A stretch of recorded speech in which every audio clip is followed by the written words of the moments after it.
হবে তখন এক প্রজেক্ট থেকে ৫৮ কোটি টাকা মেরে খায়া কুত্তার চাইতে নিকৃষ্ট মানসিকতার প্রমাণ দেবে না।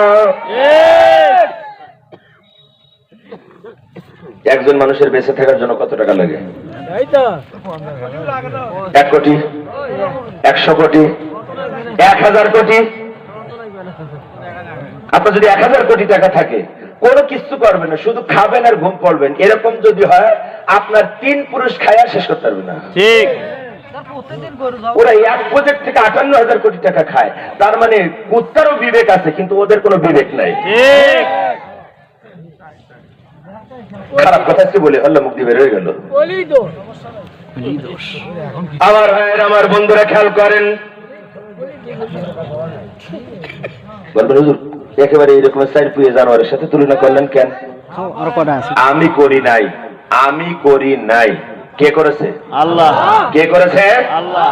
যাদের কান থাকতে শোনে না, চোখ থাকতে দেখে না, বিবেক থাকতে ভাবে না, আল্লাহ বলেন উলাইকা কাল আনআম বাল হুম আদাল, ওগুলো ৪ পুয়ে জানোয়ারের মতো, এমনকি ৪ পুয়ে জানোয়ারের চাইতেও নিকৃষ্ট। সূরা আরাফ ১৭৯ নম্বর আয়াত। আমার ভাইয়ের, আমার বন্ধুরা একটু খেয়াল করেন, একটু বোঝার চেষ্টা করেন। অতএব যদি কেউ এখন ওই পথের দিকে হাঁটে, তাহলে বুঝতে হবে এইটারও বিবেক বলে কিছু না। ঠিক না? আমার ভাইয়ের, আমার বন্ধুরা, ফেরেশতা বলতেছিল ভয় পেও না, চিন্তা করো না। আমরা বললাম কেন? ফেরেশতা বলল জান্নাতের চিন্তা করে ভয় করো না। এখন কেন ভয় পাবে না? তার কারণ হচ্ছে ওই জান্নাতের খবর পেয়ে খুশি হয়ে যাও। ইন কুনতুম তুআদুন, যেই জান্নাতের ওয়াদা তোমার সঙ্গে করা হয়েছে। এইখানে তাফসীর দরকার। এইখানে আপনাকে তাফসীর মাহফিলের আয়োজন করতে হবে। এই কারণেই আপনাকে আপনার সন্তানকে ইসলাম শিখাইতে হবে। এই কারণেই আপনার সন্তানকে একামতে দ্বীনের ইউনিভার্সিটিতে ভর্তি করায়া ওরে একামতে দ্বীন শিখাইতে হবে। কথা বোঝেন কি সেটা? আল্লাহ এখানে বললেন না যে ভয়ের চিন্তা মুক্ত জীবন যাপন করো, সাহসের জীবন যাপন করো, তাহলে আমি তোমার জান্নাত দেবো। আল্লাহ তা বলেন নাই। আল্লাহ বলছেন ওয়াদাকৃত জান্নাতের খবর পেয়ে খুশি হয়া ভয়ের চিন্তা ভুলে যাও। তার মানে আল্লাহ আগেই জান্নাতের ওয়াদা করেছেন। ঠিক না? ঠিক। আল্লাহ আমাদের সাথে জান্নাতের কথা বলে না। কোথায়? জান্নাতে। কোন জায়গায় ওয়াদা করেছে? হ্যাঁ, ওই একজন আংশিক কোরআনে। কোথায় ওয়াদা করছে? কোরআনে। কোন জায়গায়? হুজুর ওর মধ্যে আমরা নেই। আমরা ভিজিএফ পাই কিনা, ভিজিটি পাই কিনা, এখন টিসিবি পাই কিনা, তাই নিয়ে ব্যস্ত আছি। কোরআন হাদিস আপনাদের মোল্লাদের ব্যাপারে পাল্লি পড়ে বেড়ান গে। না, এরকম করলে হবে না ভাই। দরকারটা আপনার। দরকারটা কার? দরকারটা আপনার। আপনার প্রয়োজন আপনাকে সলভ করতে হবে।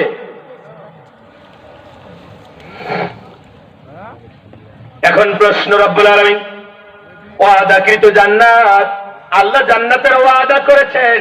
অতএব আগামীকাল থেকে নামাজ, রোজা, হজ, যাকাত, ভালো কাজ কিছু লাগবে না, মন যা চায় তাই করবেন। কেন রে ভাই? আল্লাহর ওয়াদা কি আল্লাহ খেলাফ করবেন নাকি? আমাদের নেতারা না হয় ওয়াদা করে খেলাফ করে না। 10 টাকা সেল কত টাকায় খাওয়া লাগে? 60 টাকা মাত্র। 60 টাকা। 200 টাকার গরুর গোশত 750 টাকায় খাওয়া লাগে। কপাল এত ভালো। আমার ভাইয়েরা, মনে করি না সব কথা। মনে করলে আমার তাফসীর করা হবে না, যত কম মনে করা যায়। আমার ভাইয়েরা, আমার বন্ধুরা খেয়াল করেন, আল্লাহ যদি জান্নাতের ওয়াদা করে থাকেন, তাহলে এখন জানা দরকার, এটাই হচ্ছে তাফসীর। আল্লাহ যদি ওয়াদা করে থাকেন, তাহলে সে ওয়াদা কি মাগনা করেছেন, ফাও জান্নাত দিবেন, না কোনো শর্ত সাপেক্ষে ওয়াদা করেছেন, ওটা জানা দরকার। শর্ত আছে কয়টা?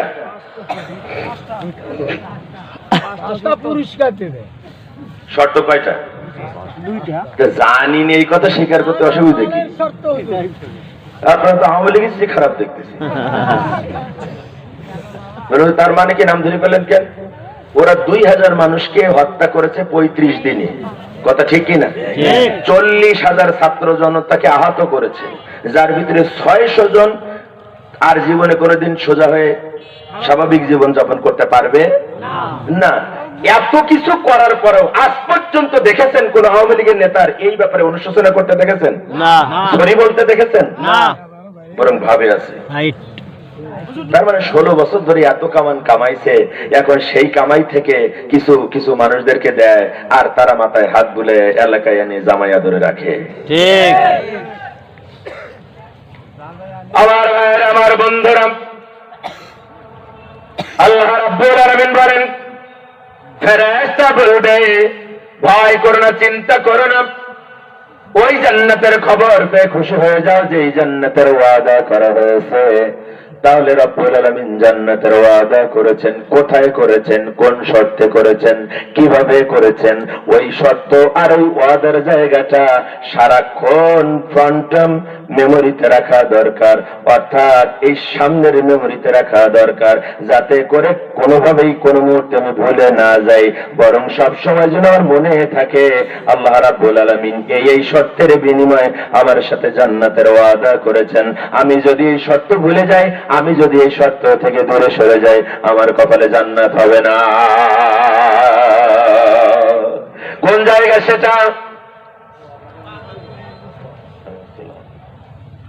আপনারা কথা বলতেছেন, আমার মনে হয় যে আমার এখন মোনাজাত করা দরকার।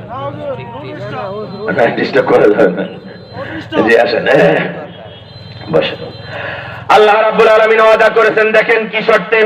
আল্লাহ রাব্বুল আলামিন বলেন, ইন্নাল্লাহা আশতারা মিনাল মুমিনিনা আনফুসাহুম ওয়া আমওয়ালাহুম বিআন্না লাহুমুল জান্নাহ। আল্লাহু আকবার। আরো জোরে আল্লাহু আকবার। আরো চিৎকার করে আল্লাহু আকবার। আল্লাহু আকবার। কারণ আল্লাহ আপনার সাথে জান্নাতের ওয়াদা করতেছে। রব্বুল আলামিন বলেন 9 নম্বর সূরা সূরা তাওবার 111 নম্বর আয়াত, আল্লাহ রাব্বুল আলামিন বলেন, আমি নিশ্চিতভাবে আমার ঈমানদারের জান আর মাল কিনে নিয়েছি, বিনিময়ে আমি তার জান্নাত দান করব। শর্ত কয়টা? দুইটা। এখনো যদি না বুঝেন তো আমি দুইটা। কয়টা? কি কি?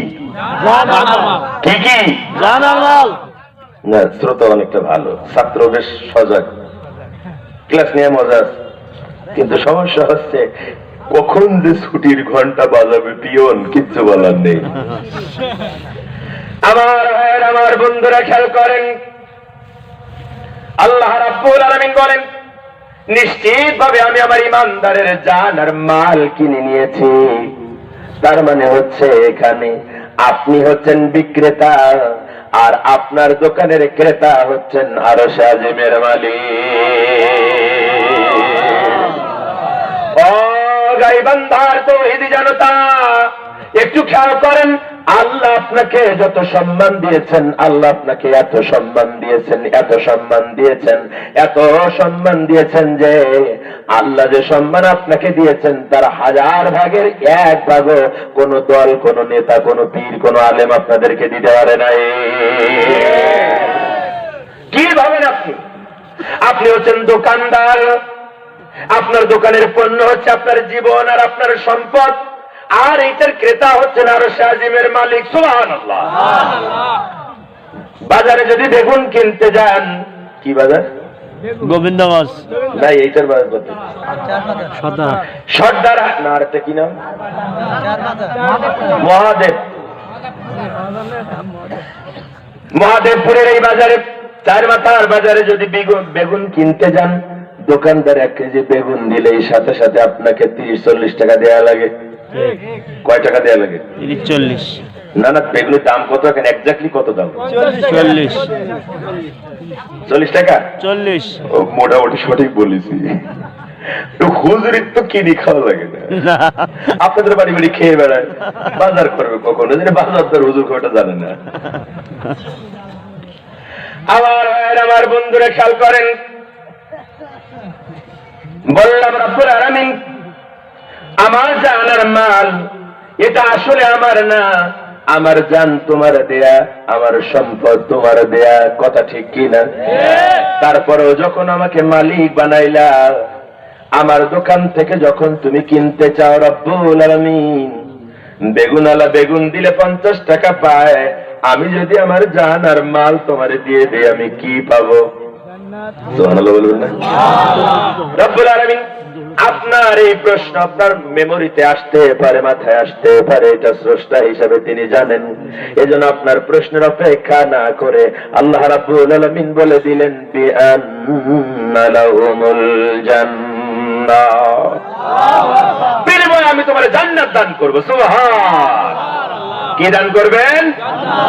জান্নাত দান করবেন। তার মানে বোঝা গেল আপনার জীবনের মালিক আপনি না, আপনার সম্পদের মালিকও আপনি। সত্যি সত্যি মালিক আল্লাহ। ওই যে ডুপ্লেক্স বিল্ডিং দেখা যায় ওটার মালিক কে? আল্লাহ। আমি আমি আমি ওই যে দেখছো একটা ফুটফুটি সুন্দরী বউ যায়, এটা কার জানো? আমার আমার। ওই যে দেখছো একটা বিএমডব্লিউ ওই ডুপ্লেক্স বিল্ডিং এর সামনে দেখা যায়, ওই যে দেখছো একটা প্রাডো বা পাজেরো জিপ, এটা কার জানো? আমার। বাংলাদেশের ব্যাংকে টাকা রাখতে আমার মন চায় না, এই যে সুইস ব্যাংকের অ্যাকাউন্টে কয়েক বিলিয়ন ডলার যে জমা, ওটা কার জানো? কার?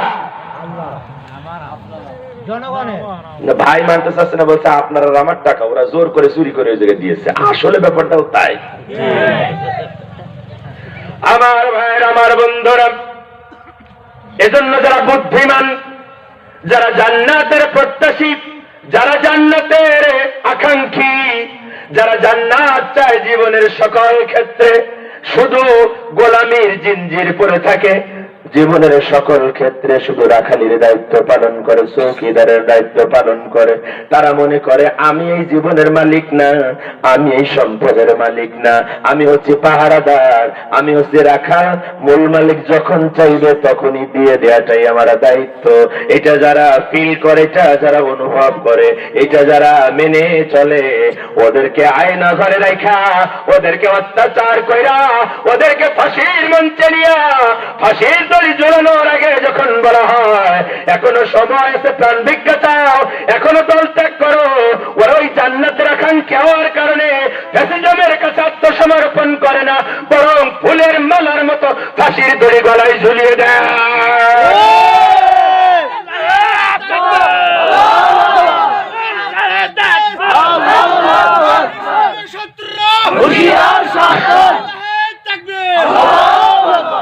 আমার ভাইয়ের, আমার বন্ধুরা, তার মানে বোঝা গেল যারা জীবন দিতে চায় ওরা বুদ্ধিমান, আর যারা জীবন দিতে রাজি হয়ে যায় দুনিয়ার এমন কোন শক্তি নাই যে ওর পিছু হটিয়ে দিতে পারে।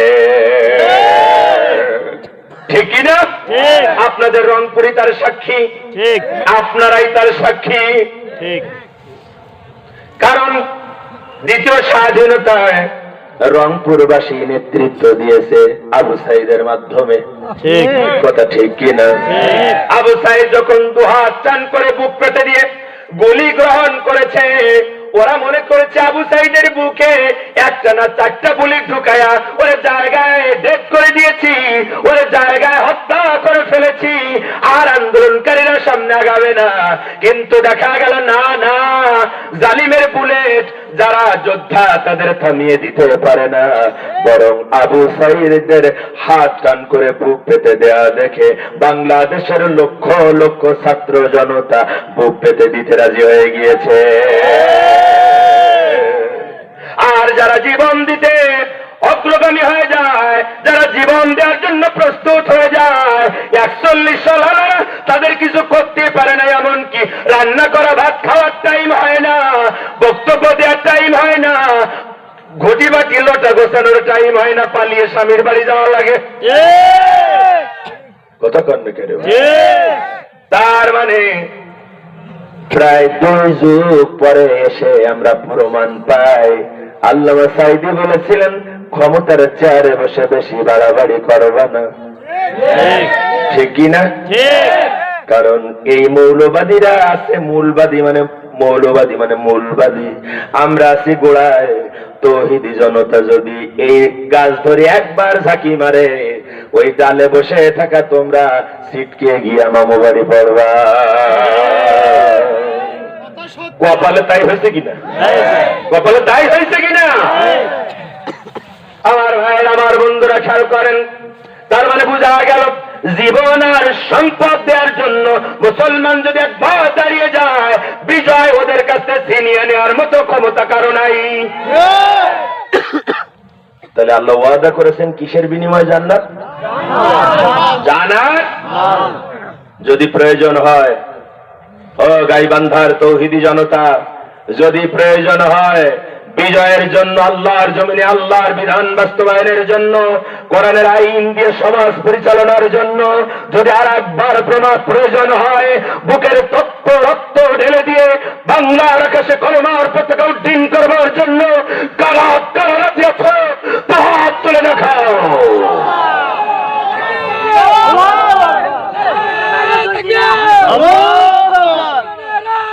সংসদে যালো, সংসদে যালো। প্রস্তুত থাকতে হবে। রাজি? রাজি? কারণ শয়তানের প্রেতাত্মা এখনো শান্ত হয় নাই, এখনো আমাদের সীমান্তে শয়তানের প্রেতাত্মা বারবার ঘোরাঘুরি করে আমাদের ভয় দেখানোর চেষ্টা করতেছে, ঠিক কিনা? তার পিছনে কারণ হচ্ছে বাংলাদেশের কিছু কুলাঙ্গার আর ভারতের রোল উচ্ছিষ্টভোগী কিছু দালালেরা এদেশটাকে করযোগ্য বানানোর জন্য আবার যখন পায়তারা শুরু করেছে, তখন ওই নরেন্দ্র মোদীর মতো গুজরাটের গোসাইরা আবার এদেশটাকে করযোগ্য বানানোর চেষ্টা করতেছে। এজন্য ভারতের রয়ের দালাল গুলো যারা বাংলাদেশে আছো, তারা তাদেরকে সাবধান করতেছি, খবরদার খবরদার, আমরা কিন্তু তিতুমিরের বংশধর। যদি বাস হাতে তুলে নেওয়া লাগে, তাহলে তোমরা কিন্তু পালানোর টাইম পাবা না। আমার ফেরেশতা বলে, আল্লাহর বান্দার যদি রবের স্বীকৃতির উপরে টিকে থাকতে পারো, যদি টিকে থাকতে পারো, ফেরেশতা নাজিল হয়ে যাবে, বলবে ভয় পাও না, চিন্তা করো না।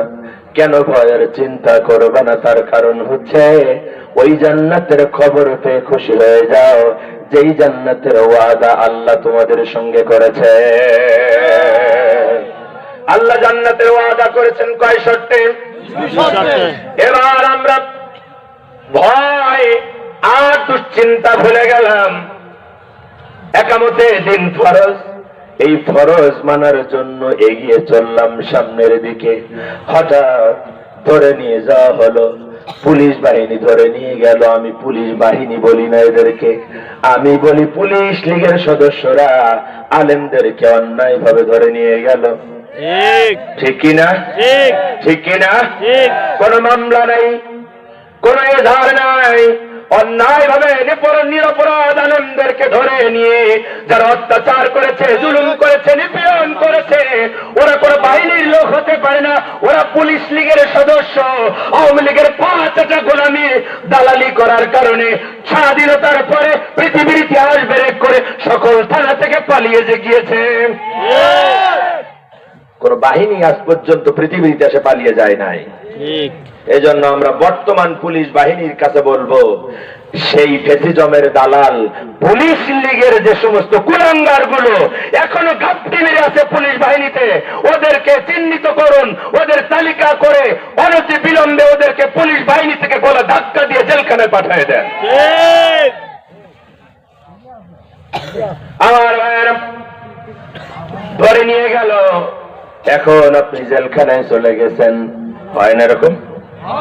জেলখানার ভিতরে বকুল গাছের নিচে অথবা আম গাছের নিচে বসে আছেন। আপনাদের জেলখানায় কি গাছ আছে? জেলখানার মধ্যে কি গাছ আছে জাননি? আল্লাহর একটা ওলি পাইছি গো। জেলখানায় গেছেন, কারা কারা হাত তোলেন? জেলখানা পাবলিক গেছি, তা হাত ধরে করতো না, এটা ইজ্জতের ব্যাপার আছে, কিছু আছে, হুজুরের সাথে ভকম খাওয়া পার্টি আরো কিছু আছে। আমার ভাইয়ের, আমার বন্ধুরা, হুজুর হাত তুলেছে মানে হুজুরের কপালে ওটা জুটেছে, কথা বোঝে? আমার ভাইয়ের, আমার বন্ধুরা, জেলখানায় আম গাছের নিচে বসে আছেন সকাল 9টা থেকে নিয়ে। অমুকের ডাক আছে, আব্দুর রহিম বাড়ি হচ্ছে অমুক জায়গায়, তোমার সাক্ষাৎ এসছে, দৌড়ো। কত মানুষ পাশ দিয়ে গেল, তার সাক্ষাতে আসে, তার জন্য খাবার দিয়ে যায়, পিসিতে টাকা লাগাই দিয়ে যায়। ও আনন্দ করতে করতে ফিরে আসে, যদিও জেলখানায় আনন্দ মনে আসে না, ঠিক কিনা বলেন? কিন্তু যেই ভাইটি সেই সকাল 10টা থেকে বসেছিল বিকাল 2টা পর্যন্ত, বিকাল বেলা আবার এসে যারা বসছিল যে না জানি আমার ডাক আসে, ডাক আসে, 1 সপ্তাহ চলে যায়, 2 সপ্তাহ চলে যায়, কেউ আসে না, তার নাম ধরে ডাকে না। তখন মনে বড় ব্যথা, রব্বুল আলামিন, আমার তো অমুকের বন্ধু অমুকের সাথে দেখা করতে আসে, খাবার দিয়ে যায়।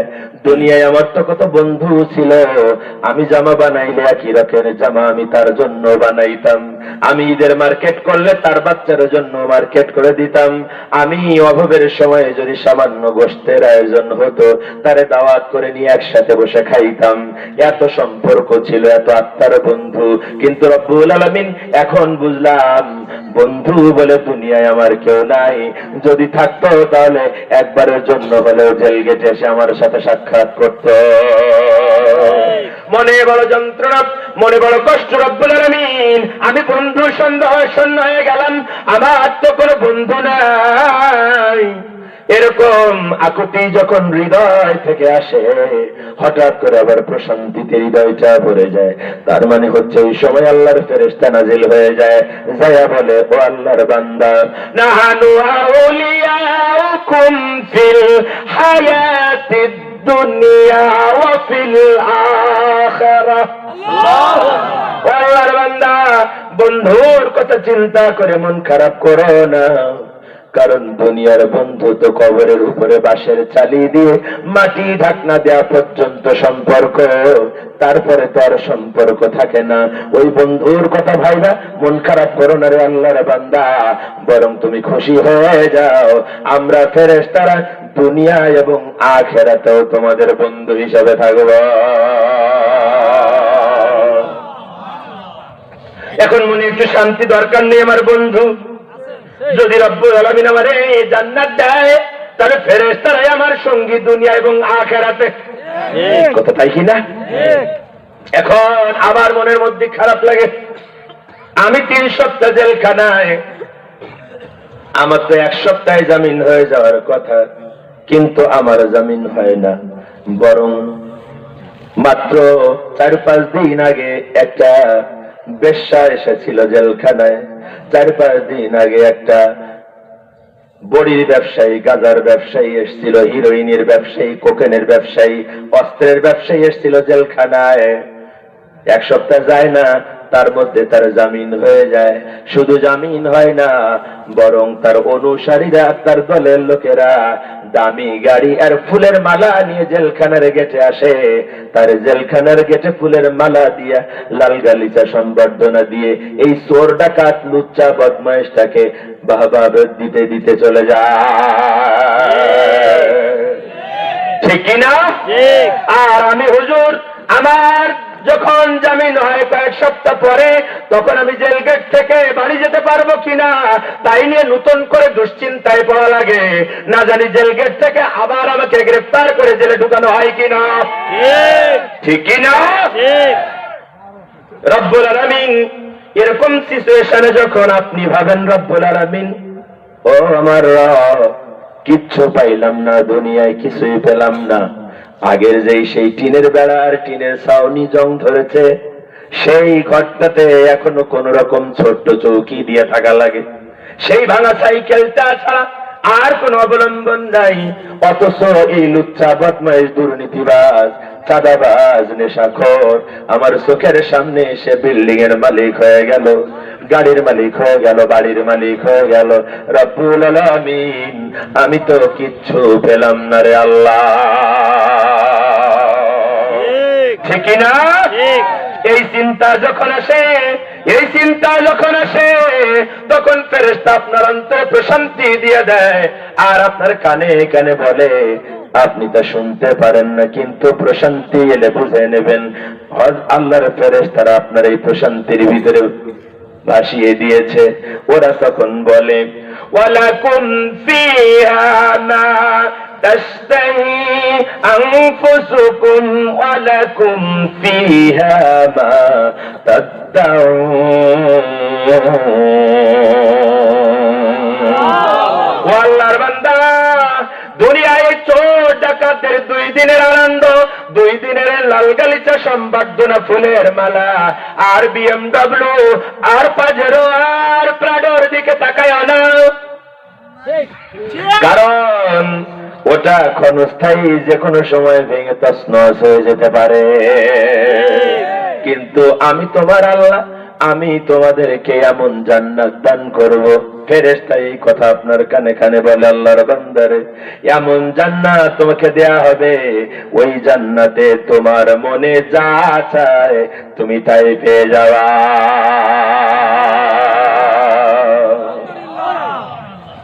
মনে যা চায় তাই। এই কথাটা ভালো লাগার, কিন্তু বুঝতে পারি না আমরা সহজে, বুঝতে পারি না, বোঝার চেষ্টা করি না।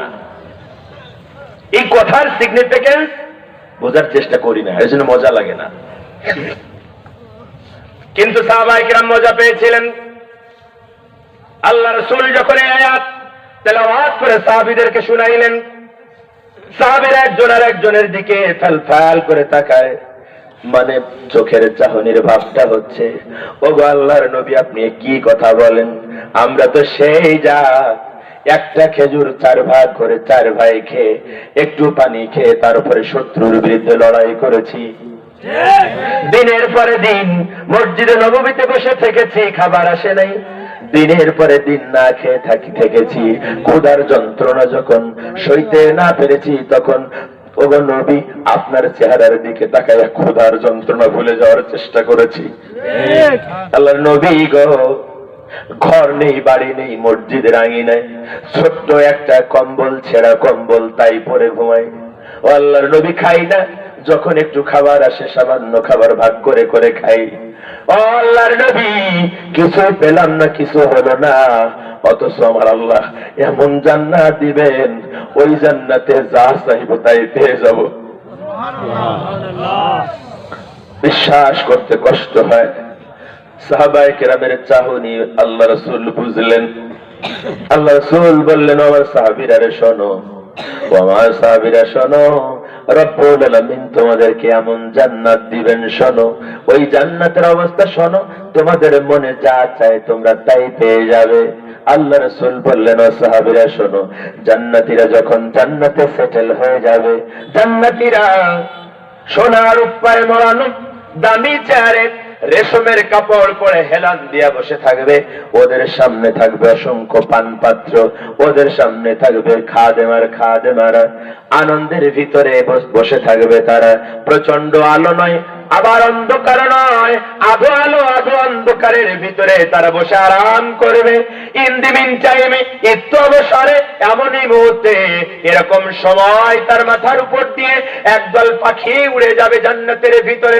জান্নাতি ব্যক্তিটি পাখির পাখার আওয়াজে তার দৃষ্টি তার দিকে চলে যাবে, পাখির দিকে তাকায়া জান্নাতি ব্যক্তি অ্যাস্টনিশড হয়ে যাবে, অবাক বনে যাবে। রব্বুল আলামিন, এত সুন্দর পাখি যে হয় জীবনে কোনোদিন তো চোখে দেখি নাই, এত দৃষ্টিনন্দন পাখি, চক্ষু শীতলকারী পাখি, এত সুন্দর পাখি জীবনে দেখি নাই। হঠাৎ জান্নাতি ব্যক্তির অন্তরে একটা কল্পনা হবে, আরে এই পাখিগুলো যদি হয় এত সুন্দর, ওর গোশত খেতে না জানি কত মজা হবে। আল্লাহর কাছে চাইছে? এখনো চাইছে না, কি করছে? কল্পনা করেছে শুধু। কথা বুঝতেছেন তো? আয়াতে কি পাইছিলাম? এমন জান্নাত দেয়া হবে, তোমাদের মনে যা চায় তাই পেয়ে যাবা। মুখ দিয়ে চা লাগবে না, মনে যা চায় তাই পাবা। সেই জান্নাত বাদ দিয়া তুমি গরিবের টাকা মেরিয়া দুনিয়ায় জান্নাত বানাইতে চাও, তোমার থেকে বোকা আর তো কেউ হতে পারে না, ঠিক কিনা? তুমি একজন সবজি বিক্রেতার কাছে, একজন ডিম বিক্রেতার কাছে, একজন কুলি মজুরের কাছে চাঁদা আদায় করতেছো, তাই দিয়ে বাড়ি করো, গরু গোশত কিনে খেয়ে নিয়ে বাড়ি দিয়ে খাও, ওর থেকে পায়খানা খাওয়া ভালো। ঠিক। নিকৃষ্ট কোথাকার। আমার ভাইয়ের, আমার বন্ধুরা, আল্লাহর নবী বলেন, শোনো, জান্নাতীরা যখন তাদের অন্তরে এই কল্পনা এসে যায়, রব্বুল আলামিন ওই পাখির গোশত খেতে না জানি কত মজা হবে। আল্লাহ রাসূল বলেন, শোনো আমার সাহাবীরা, জান্নাতীরা এই চিন্তা তার মনে আসার সাথে সাথে উড়ন্ত পাখিটা ভোনা হইয়া তার ঠোঁটের কাছে হাজির হয়ে যাবে। এখানে শেষ না, আরো আস। সুবহানাল্লাহ কোন? জান্নাতীরা জন্মের আরাম প্রিয় হবে, কারণ দুনিয়ায় ঠেলা চালাইছে, রিক্সা চালাইছে, একামতে দিনের আন্দোলন করতে যায় দামি বিছানা কপালে জোটে নাই, ভালো করে শুইতে পারে নেই, পাথারের ভিতরে যায় ঘুমাইছে, অথবা পুকুর পাড়ে যায় গল্প করে রাত কাটাইছে। কথা ঠিক না? আমার ভাইয়েরা, জান্নাতে যখন যাবে ওরা জন্মের আরাম প্রিয় হবে। এখন এই জান্নাতি ব্যক্তিটি, বিশ্ব নবী বলতেছেন সুবহানাল্লাহ কোন? জান্নাতি ব্যক্তিটি ঠোঁটের কাছে ভোনা গোশত হাজির। জান্নাতি ব্যক্তিটি এখন ভাববে, রব্বুল আলামিন এই ভোনা গোশতটাতে আমি এখন কামড়াবো, তারপরে আমি চিবাবো, তারপরে এটার রস হবে, তারপরে আমি গিলবো, তারপরে এটার আমার মজা পাবো। আমার বিশ্ব নবী বলেন, জান্নাতীরা এই চিন্তা করার সাথে সাথে ভোনা গোশতটা সুপ বানায়া, তরল বানায়া ওর গলা দিয়ে ঢুকায়া আল্লাহ রাব্বুল আলামিন ওর রসনা তৃপ্তি করে দেবে।